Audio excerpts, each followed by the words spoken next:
first inductee, Coach Rick Applin. Coach Applin coached at Fenton, Clio, Dexter, Ann Arbor Pioneer, Boyne City, and lately at Swartz Creek. With 38 years of coaching, with a 239-117 record. I'm going to say this, and I'm going to spitball here for a second. I'm pretty sure not too many people get to induct their head football coaches in the Hall of Fame. And I'm gonna share two quick stories, Coach. So don't get mad at me. First of all, I'll never forget this, and I'm sure NASA still hasn't found this, but there was a day at practice. It was really hot. Coach was really mad at us, and he always had a clipboard at practice. Every day. Well, this clipboard ended up finding itself in half. It got orbited up into space, and it has yet to come down. And that was well over 30 years ago. So, but number two, I will say this, and this is, Coach Applin, you will always have a special place in my heart for this. Had kind of a tough growing up, and not a whole lot of money, and I needed a bed. I didn't have a bed, and Coach gave me a bed. It was a Star Wars bed, and I'll never forget it.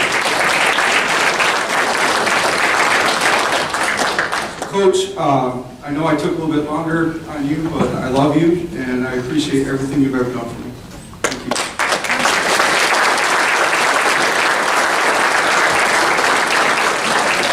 Coach McGavin. I think Steve took some of my 5 minutes. I would have never expected to receive this honor. It was just an awful surprise to me to get this. I always thought it was head coaches that got these kind of awards. I've been an assistant coach for so many years. I've been a head coach a little bit, but an assistant for more than as a head coach. So I really appreciated getting the award. One of the people I would like to recognize especially recognize the man who nominated me, also a Hall of Famer, Tom Barberry. He was one of the most positive people I ever ran across. I coached with him 2 years, one at Dexter and one at Ann Arbor Pioneer. I spoke to Tom the day he was going into the hospital, and he shortly passed away shortly after that. And he was still, at that point, still organizing and getting ready for his next staff and his next head coaching position. That's how positive this guy. I want to thank Tom Barberry for that. My family down here, if you can stand for a quick second, please. Stand up and then sit down. Led by my wife for 52 years. I met her as Essie in school. And she started working, and she says, well, I'm going to use my first name, Janet, or Jan. But she's Mom, and she's Cynthia, that means Grandma. So she's led our crew for quite a few years. Put up with me doing all this stuff in football and in baseball. Co-workers would ask her, how do you put up with him being gone so much?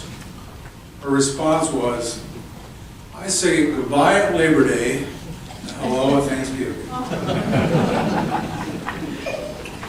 She did most of the raising of the kids, John, Julie, and Laurie over the years. Carpooling them wherever they had to go and stuff like that. And she kept me straight too. When I mentioned that, do I have to babysit tonight? She informed me that I was parenting. That kept me on the straight and narrow a little bit there too.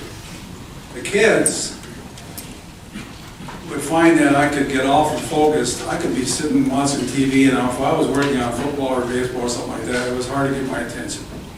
Dad, didn't always work. They said coach, and I was like, what? I mean, that was our family. I felt really fortunate to get a job in Fenton when I first started off. And and worked with a great bunch of coaches there who helped me as a young coach develop into a better coach, I hope, including Hall of Fame coach Mark Colbert, who was the head football coach there at that time and taught me an awful lot. The Fenton coaches, in those days, the coaches actually rooted for other teams in their school. They rooted for the other coaches. They supported the other coaches. They pushed kids to play more than one sport. To me, they were a great example of what it was to be a coach, especially important to me as a young coach at that time. I coached at seven other schools. For the most part, the coaches were loyal. They supported each other over the years, and I'm glad to have met so many of them that I now call my friends. Looking back, growing up in a small town in the UP, yes, I'm a Uper, was good for me. I developed a work ethic from my dad, who would work in the mine for 8 hours, come home, have supper, and he'd be in the garage working on somebody else's car. And I was the gopher. I'd be the 5/8 box wrench, stuff like that. That helped me over the years, knowing what it was to work and put in a little bit more time than anybody else. Lastly, I'm glad to follow a former Iron River Redskin, class of 1965, one of my classmates, into this Hall of Fame by the name of Dick Fedor. And I want to thank the Football Coaches Association for this award. Thank you.